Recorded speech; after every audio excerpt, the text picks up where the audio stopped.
아니 근데 정말로 윤석이라는 사람이 어떤 세계에 사는지 어떤 정신 세계를 네. 갖고 있는지 이해가 안 가는 대목이 오늘 이제 김성훈이라는 자신의 신복이었던 전 경호처 차장이 증인신문 하는 날에 나왔는데 네. 거기서 고작 나와서 한다는 말이 특검에서 김건희 여사라고 호칭을 하지 않았다면서 오. 김건희가 뭡니까? 뒤에 여사를 붙이든지 해야지라고 말을 했다는데 이게 당최 지재판에 나와서 할 얘기입니까? 윤석열이요? 그러니까 자기 네. 부인 지금 여전히 그러니까 왜 김건희라고 하냐? 눈물 난다 진짜. 아무리 전쟁이지만 너무한 거 아니야? 이런 취지예요. 아직도 자기가 조선 최고의 사랑꾼이라고 생각하는 모양이에요. 부이 제로가 맞았네. 지금 누가 누구를 걱정해야 될 처지인지 모르겠어 내가. 그리고 자기가 검사할 때도 그렇게 했나? 검사할 때 그렇게 하지 않았을 거 아니에요. 아주 제압했겠죠. 그런 얘기 해버리면. 아니 피의자 누구 이렇게 얘기를 하거나 당연하죠. 피고 누구 이렇게 얘기를 했겠지. 심지어 박근혜 씨한테도 뒤에다가- 고압적으로 했을 거예요. 그러니까. 그럼요. 예. 근데 자기 부인한테 대해서 여사라고 안 붙였다고 버럭 화를 내요? 약간 정신이 어디 멘탈이 나갔나 이 이거를 사람이? 사랑으로 보기보다는 주군에 대한 충성이다. 넘버 네, 틀었어. 이 정도면 넘버원에 대한 절대 신뢰. 제로에 대한 충성이다. 그리고 이래서 저는 매번 얘기 말씀드린 특검이 공직선거법 위반에 대해서도 빨리 기소를 해야 된다. 이래서 아예 당선 무효를 만들어야 이러한 호칭 논란이 대통령도 없는 안 되고 그래. 영부인도 안 되니까. 아니었던 사람이 되는 거잖아요. 그렇죠. 네. 그러면 그 김건희 씨가 본인 입으로 했던 아무것도 아닌 사람으로 돌려드려야 된다. 과거에도 아무것도 쭉 아니었던 사람으로 만드는 거를 왜 안 하고 있는지. 사실 허위사실 공표는 너무 명확하지 않습니까? 자기 그럼요. 와이프는 이거 네. 가담하는 거 맞아요. 없었다고. 그래서 그거는 사실 뭐 기소가 어렵지도 않을 것 같은데 이거를 꼭 해서 그리고 그렇게 되면 국고보조금도 환수를 해야 되죠. 그렇죠. 국힘에서. 해야죠. 여러 가지 사이드 이펙트가 있기 때문에 그리고 또 저는 그것도 있을 것 같아요. 나중에 위헌정당 판단을 할 때도 이게 하나의 그 양념으로 작용되지 않을까 해서 그렇습니다. 특검이 하기야 꼭 잊지 않고. 자기도 못 앉아본 영상에는 김건희 씨가 앉아봤으니까 그렇죠? 아니 근데 충성이죠. 저는 오윤혜 씨한테 여쭤보고 싶은 네. 게 다중이 보는 재판에서 나 깜짝 자기 놀래. 부인이 심지어는 밖에 있는 사람도 아니고 네. 함께 다른 구치소에 생활하는 수감자고 네. 혐의도 보면은 굉장히 어마무시한 것들 아닙니까? 청탁받고 물건 받은 것들인데 뭐가 떳떳하다고 이런 식의 변호를 해준다고 생각합니까? 저는 이거는 그 둘이 몇 년 살았죠? 10년? 생각보다 오래는 안 살았어요. 네. 그죠? 오래 네. 안 10년 살았죠. 네. 저는 맞아요. 사랑보다는 정말 가스라이팅과 세뇌가 제대로 되었다라는 생각이 들고 아 가스라이팅과 뭔가 세뇌다. 갑과 을의 관계처럼 종속되어 있는 관계, 마치 김영선과 명태균 같은 그런 느낌 정도의. 그래서 아예 그렇게 맡기고 있는 게 아닌가. 본인의 모든 판단과 정신을 그거를 지금 감옥에 와서까지도 치유가 될 수 있는 결정적인 계기가 없잖아요. 예를 들어서 그러니까. 김건희가 만약에 윤석열에 대한 되게 부정적인 얘기를 막 계속 했으면 이 사람이 정신을 차릴 텐데 김건희가 어떤 여자입니까? 그 사람을 다시 한 번만 만날 수 있다면 이렇게 날리는 여자인데 못 헤어나오지. 김건희 진짜 무서운 여자. 이걸 알고 있는 거예요. 정신적으로 지배하고 있다는 나중에 걸. 결심 가가지고 네. 저는 죄가 있지만 김건희는 풀어주세요 이런 얘기 하는 거 그렇게 아닌가 할 거예요, 모르겠어. 내가 진짜로. 보니까 그러고도 남지. 무슨 치명적인 매력이 있기 때문에 그럴까요? 누가요? 김건희한테? 그거는 매력으로 나오는 게 아니죠. 아 그런가요? 네. 저는 그 생각했어요. 그러니까 김성훈이 배신했잖아요. 김성훈이 배신해서 막 얘기를 해. 그러면 자기가 그 옆에 있는데 막 치떨려, 막 기분 나빠, 막 화가 나. 화가 나는데 그렇다고 김성훈한테 야 이제 막 이거 욕할 수는 없잖아요. 그러니까 애꿎은 검사한테 화풀이하는 거야.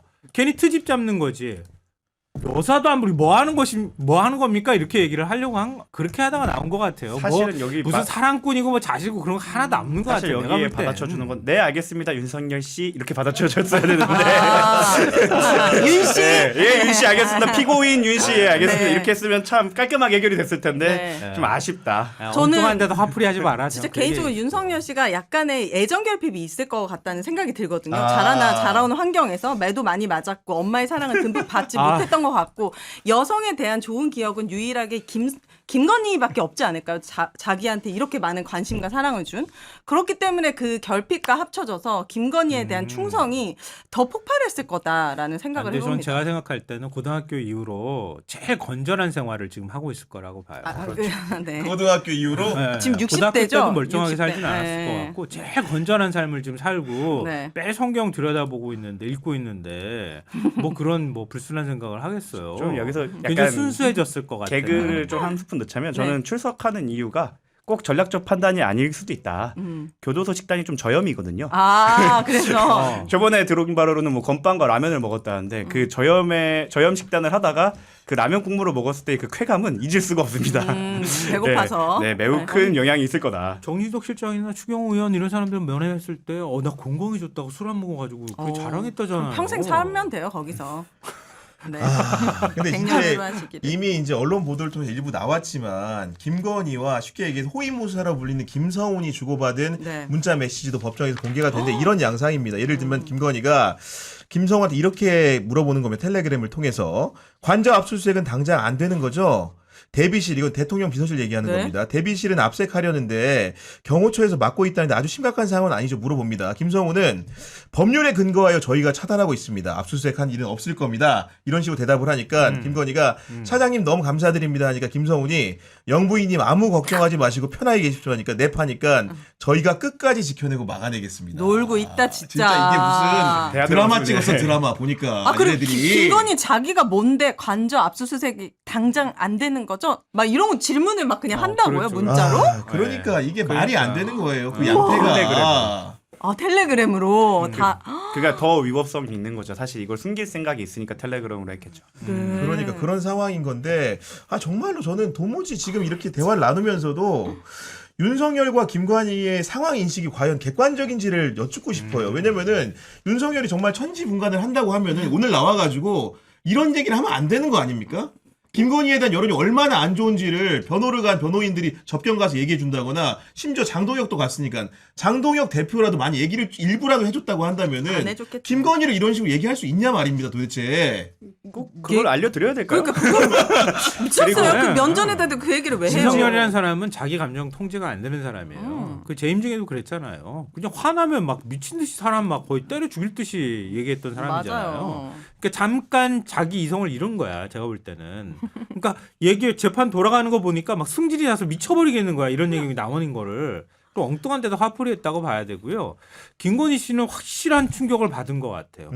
재판 다행이다. 봐가지고 얼굴 보고 온 사람 얘기 들어보면 못 알아봤다는 얘기를 할 정도로. 왜요? 진짜요? 사장 안에서 못 알아본 거 아니에요? 뭐 별의별 얘기가 나오더라고. 뭐 성형 부작용이니 뭐니 뭐 얘기 나오는데 네. 그냥 그거 빼고 얘기하자면 좀 못 알아볼 정도로 얼굴이 바뀌었다 이렇게 얘기한 걸 보면 우리 그렇잖아요. 뭐 이제 마음고생. 체념하거나 뭐 그렇게 하면 얼굴이 좀 달라지잖아요.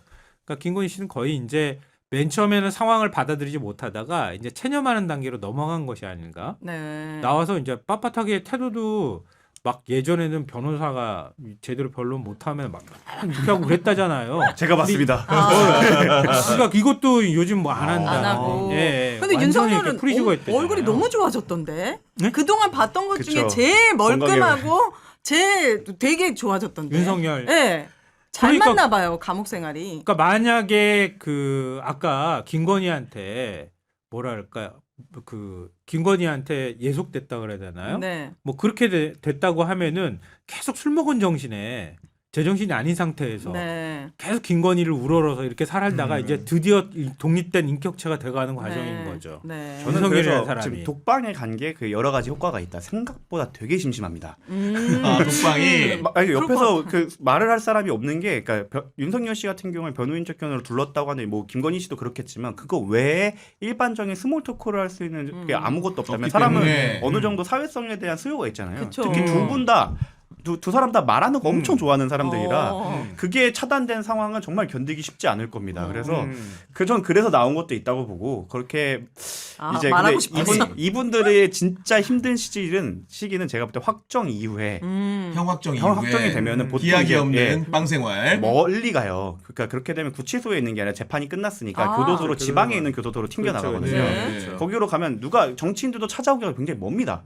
그렇게 되면 정말로 그때 독방이라고 하면 그게 진짜 고통입니다. 우리 정구승 변호사가 부산 좋다고 했죠. 네. 이렇게 부산이 추천했죠. 와, 지난번에. 거기가 예. 1980년대로 돌아간 느낌이 확 듭니다. 사형 안 할 거면은 사면 금지법 이런 거 꼭 만들어 주세요. 예, 유병 장수했으면 좋겠습니다. 그러니까 사면 안 해줬으면 좋겠어요. 아마 그런 고독한 시간을 보내면 사람이 되지 않을까. 안 돼요. 네. 예? 안 된다고요. 자기를 돌아보면서 네. 왜냐면 뭐 자기를 상대할 사람이 없잖아요. 혼자서 중얼중얼거리지 않고서야 네. 그 누군가 가상의 누군가를 놓고 대화를 하지 않고서는 너무너무 외로운 생활을 해야 되잖아요.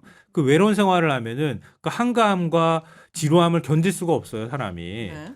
그럼 다른 방법들을 찾잖아요. 지금 성경 읽는 것처럼.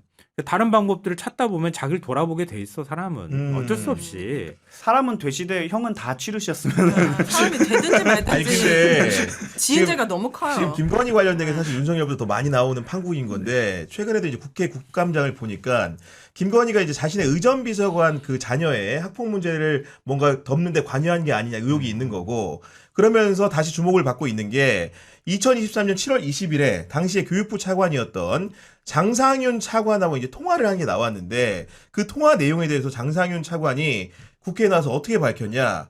김건희 씨와 통화한 건 맞는데 서희초 사건 등 여러 사회적 현안에 대한 대화였다고 했는데 이러면 더 문제 아닙니까 지금? 그러니까 이거를 지금 자기 개인비를 덮기 위해 농단을 국정농단을 인정한 거지. 거예요. 지금. 여사랑 장관이랑 일반인입니다. 저분은 김건희 씨는 일반인이잖아요. 그거를 차관이 한 나라의 교육을 담당하는 2인자가 거기에 대해 현안을 논의했다? 그럼 김건희하고 그것도 전화로? 그러니까 그것도 참 이상하잖아요. 이거 자체가 사실은 야. 굉장히 부끄러워야 되는 일인데 이거를 변명이라고 하고 있다. 아니 이분이 또 차관이 또 나중에 보면 차관하다가 사회수석이 됐잖아요 대통령실에서. 그래요? 그러니까 사람들이 과연 김건희랑 도대체 통화를 한 게 무슨 통화냐 의심을 하는 거고 장상윤 차관의 그 대화의 맥락이 이런 겁니다. 7월 20일이 서희초 교사가 사망한 지 이틀 전의 날이었다. 그래서 그런 현안들을 얘기를 하면서 그러니까 김건희가 그랬다는 거죠. 걱정과 우려를 표명을 했고 교육부가 좀 잘 대처를 해줬으면 좋겠다고 했다는데 영부인이 왜 네. 교육부 공사에 개입을 하냐 이겁니다. 그러면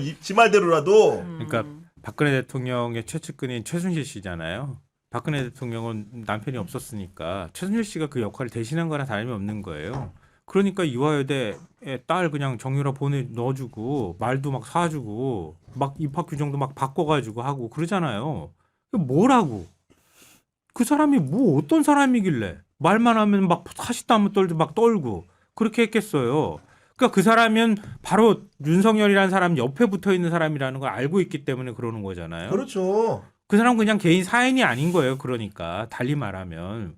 그런데 그냥 사인이 아닌 사람이 교육부 장관 차관한테 만약에 전화를 해서 그것도 무슨 교육 정책에 대해서 논의하는 게 아니라 초등학교 한 곳 학폭에 대해서 얘기를 했다? 그 얘기는 뭐야? 다 해결해 달라고 얘기했다는 얘기랑 다름이 그러니까요. 없는 거잖아요. 사실은 진짜로 우리나라 사회 곳곳에 이제 우리나라 발전하면서 많은 시스템이 생겼고 이제는 사람의 한 명으로서 휘둘리지 않고 시스템으로 굴러가는 세상이 됐다라는 믿음이 있었는데 그걸 철저하게 깨부순 거죠. 한 명이 학폭위까지 개입을 누군가 해갖고 그 결과를 뒤집었다. 이거는 사실은 상상하기 힘든 도를 넘은 겁니다. 한참 넘은 거예요. 한참 넘었고 예.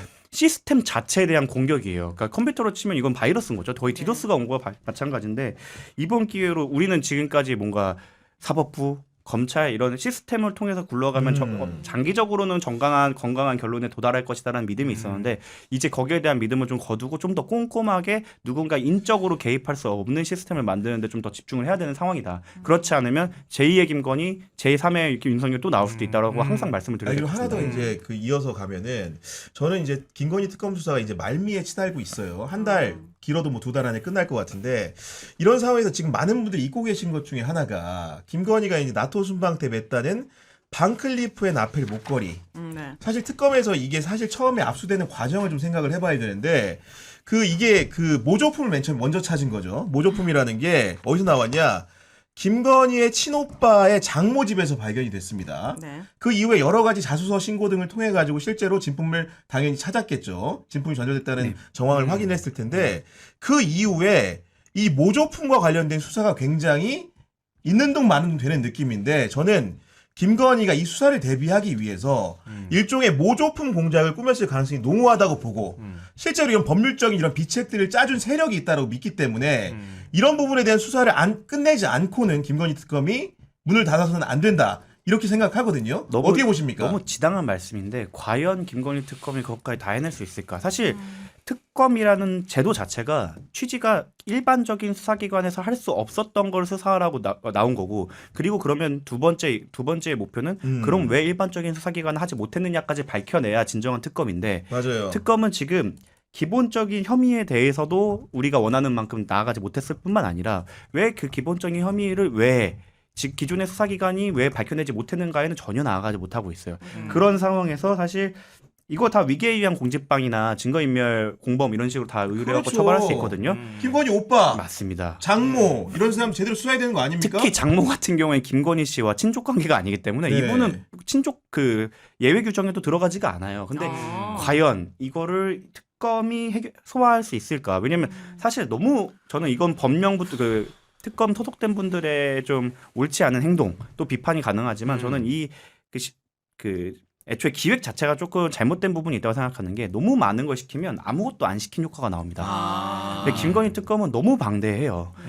제가 누누이 말씀드린 명태균 게이트만 창원지검에서 13명의 검사가 들어가는데 지금 거기서 2명, 3명이 하고 있거든요. 그러니까 사실 하기가 어려운 사건이고 근데 거기에 양평, 뭐 통일교, 뭐 도이치 너무 많은 사건들이 너무 성실하게 살아온 그분 때문에 너무 많다 보니까 이런 것들은 제가 볼 때는 기대하기가 어렵다. 그래서 제가 좀 힌트를 좀 드리면 우리나라에서 이런 모조품을 만들 수 있는 데들이 많지가 않습니다. 그래요? 그럼 예를 들면 김건희가 이거를 정말로 어디 뭐 미국에 주문 제작해서 생산해서 받은 게 아니라고 한다면은 국내에서 누군가에 위탁해가지고 이런 작전을 짰을 거 아닙니까?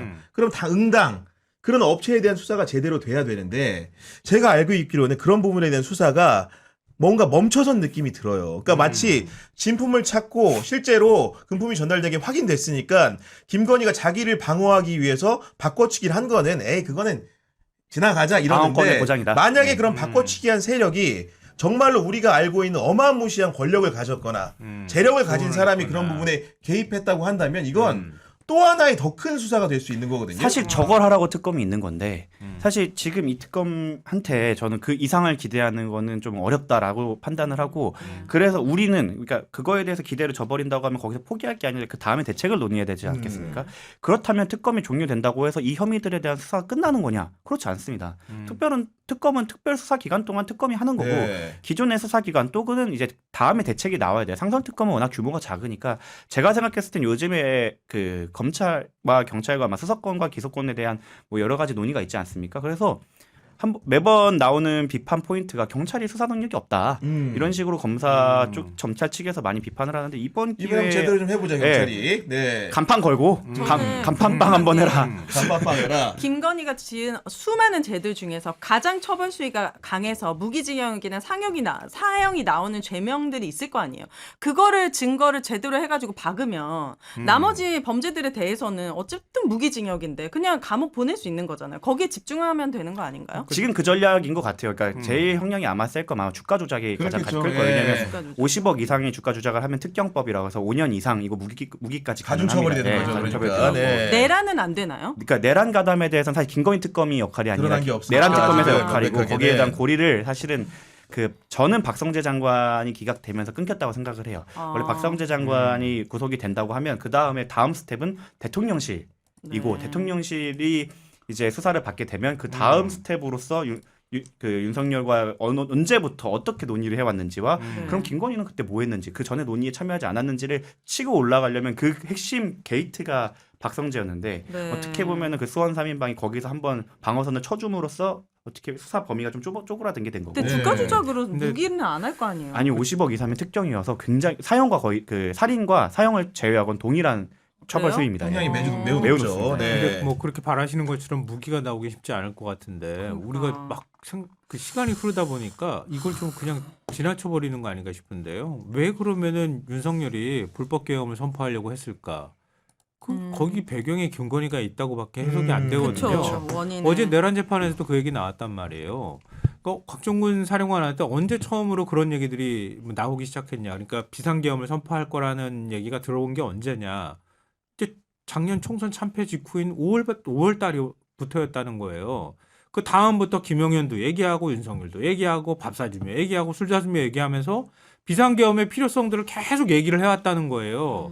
그러다가 마지막으로 김용현이 최종 점검 차원에서 했는지 모르겠지만 12월 3일 이틀 전인 12월 1일 날 어떻게 병력 투입하고 어떻게 해야 된다는 걸 다 얘기해 줬다잖아요. 이 얘기는 뭐예요? 윤석열 입장에서 김건희 리스크가 터지면 정권 유지 어렵다고 하는 불안감들이 작동했다는 거고 총선에서 참패하고 난 다음에 이건 도저히 특검부터 못 막겠구나. 다른 방식으로 내가 권한을 행사하지 않으면 안 되겠구나라는 생각을 했다는 거니까 네. 김건희 문제가 매우 중요하다는 거예요. 당연하죠. 김건희 문제 중요한데 그 김건희 문제가 그냥 단순히 여러 가지 문제도 여러 가지 문제지만 김건희가 자기 죄를 은폐하려고 했다는 게 굉장히 중요한 키워드가 될 수 있다는 거죠. 왜냐하면 비상계엄을 선포하는 것하고 김건희에 대한 수사가 들어가는 것 그거를 어떤 방식으로든 회피해서 덮으려고 하는 행위하고 연결이 돼 있을 수밖에 없다는 거죠. 그러니까 철저하게 수사를 사실은 해야지 그 부분에 대해서 맞아요. 아, 그리고 이제 그래야 내란 네. 실체가 확인이 되지. 네.